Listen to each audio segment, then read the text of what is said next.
Here we are at the Singapore Botanic Gardens, the only tropical botanical garden in the world that is a UNESCO World Heritage Site. It's 180 acres of tropical marvels, right in the middle of a city of 5.6 million. Let's go take a look.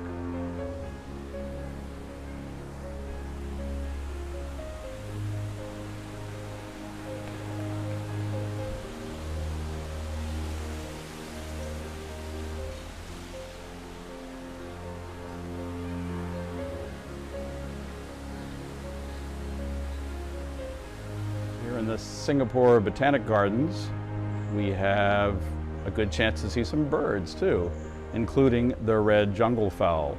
This is the original ancestor of the domestic chicken. And it's amazing to see it flying and looking almost like a bird of paradise, even though it ends up being a chicken. Here we are, 1 minute into the Botanic Gardens, and there's a primary rainforest here. They have 15 acres of primary rainforest. Let's go take a look.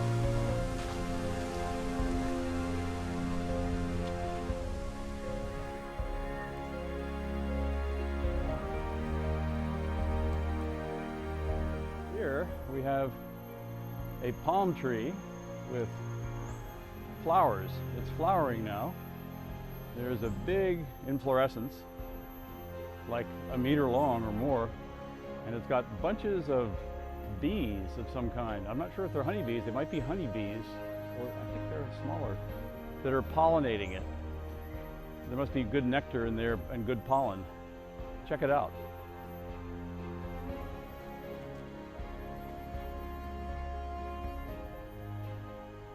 Here we are in the primary rainforest in the middle of a huge city.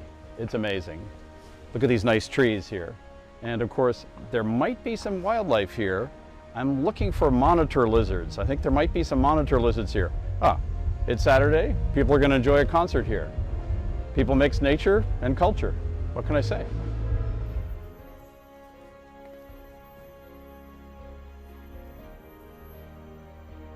There are a bunch of bees pollinating this inflorescence. These palm tree flowers. This palm is called Arenga pinnata. And it's one of 2,500 species of palms in the world. And palms are flowering plants. And there are 370,000 species of flowering plants in the world.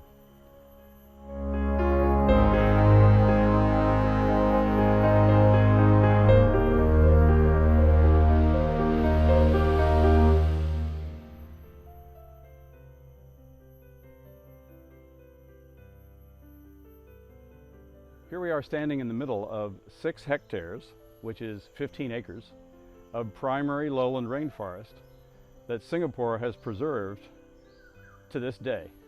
It's in the Singapore Botanic Gardens, and you feel like you're in one of the most primitive rainforests in Borneo or Malaysia. This gelatong tree is tapped to make chewing gum. The latex is used for chewing gum. Let's see if we can find some wildlife in this forest.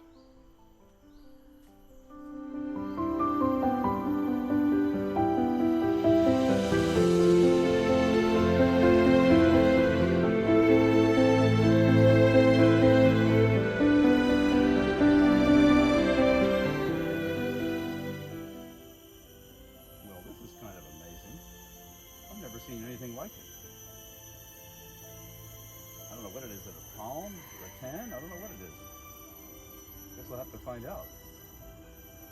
Here we are waiting for the monitor lizard, who's almost 2 feet long.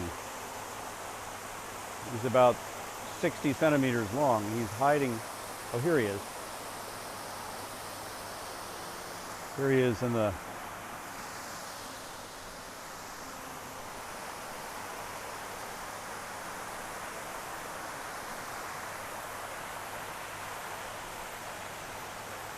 He looks like a dinosaur. Very handsome. I'm not sure if he's looking for fruit or for some insects or maybe a worm. He is venomous, but his venom is very mild for humans. He really uses the venom only for hunting prey.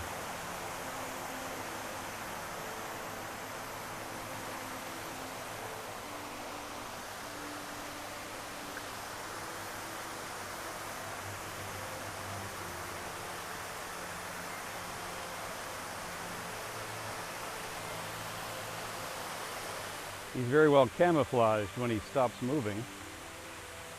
He's using his tongue to try to sense for possible prey.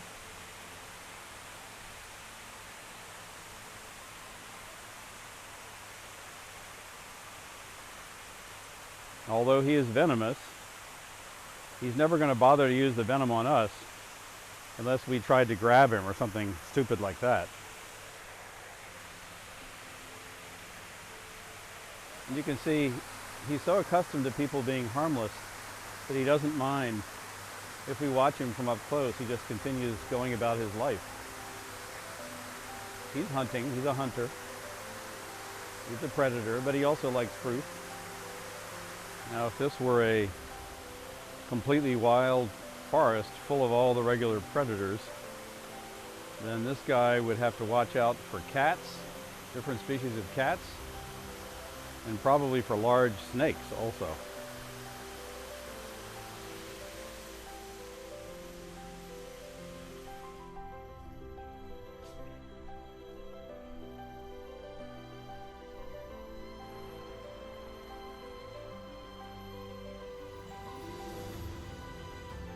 I saw him running down this trunk. Oh, there he is.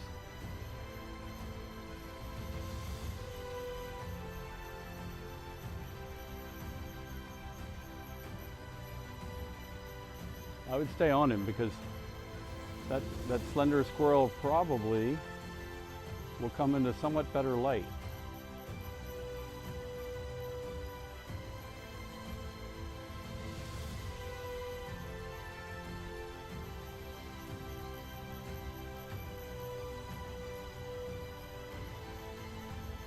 There are so many ways to affect positive change for our planet, so you must act right now to make an immediate difference. Join us in advancing our mission to forge weapons of mass conservation, to elevate people and wildlife through transformative nature experiences. Click on the link below to speak with one of our SouthWild specialists to learn how to explore the wilds with us.